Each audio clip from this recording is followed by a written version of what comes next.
আমি ও জিওলক শাহ হুজুর জানাজা করতাম গেলাম দরবার শরীফ হুজুর সৈয়দ আল্লামা সৈয়দ জিয়াউল হক মেজবান্ডারি রহমতুল্লাহ তাই হুজুর ইন্তেকাল হয়ে গেলাম জানাজা পড়ে গেল। ওর মানুষ কারে হয়, মানুষ গাছের উপরে, গাছের ঢালের গাছের উপরে উঠে গাছ জড়িয়ে জানাজার নামাজের নিয়োগ করেছে।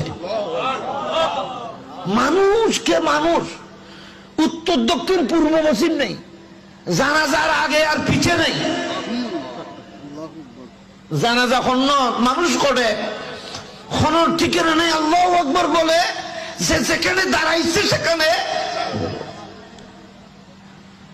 হযরতের ইন্দি ফোন আছে ফানি ভিতর যেদূর পর্যন্ত মানুষ আমি তেজেদূর ফানির ভিতর কি এর জানাজা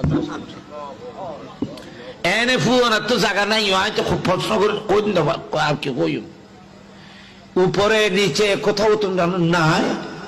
তারপরে এই 2-3 বার জানাজাম ওখানে পড়েছে, মানুষের বললো মানে আর বলার মানুষের বলে না। তো যদি একজন আল্লাহ বলি হযরতে সৈয়দ জিয়াউল হক মেজবান্ডারি রহমতুল্লাহ আলাইহি, এই যুগে তো মানুষ বেশি, কিন্তু ওই যুগের মধ্যে মানুষ এত কম হওয়া সত্ত্বেও তিল পড়ার জায়গা নেই। আমার মনে হয় অগণিত মানুষ ওলিরা জানাজার মধ্যে হাজির হয়েছিলেন। এ ধরনের জানাজার মধ্যে খুদ রাসূল পাক তশরীফ আনেন। আল্লাহর এই ধরনের মকবুল ওলিদের জানাজায় মদিনায় পাক থেকে খুদ রাসূল পাক তশরীফ আনেন। আল্লামা জালালউদ্দিন সুয়ুতী বলতেছেন কিয়ামত পর্যন্ত রাসূল পাক আশিকে রাসূল উম্মতের জানাজায় হাজির হওয়ার জন্য তশরীফ আনবে। আল্লাহু আকবার।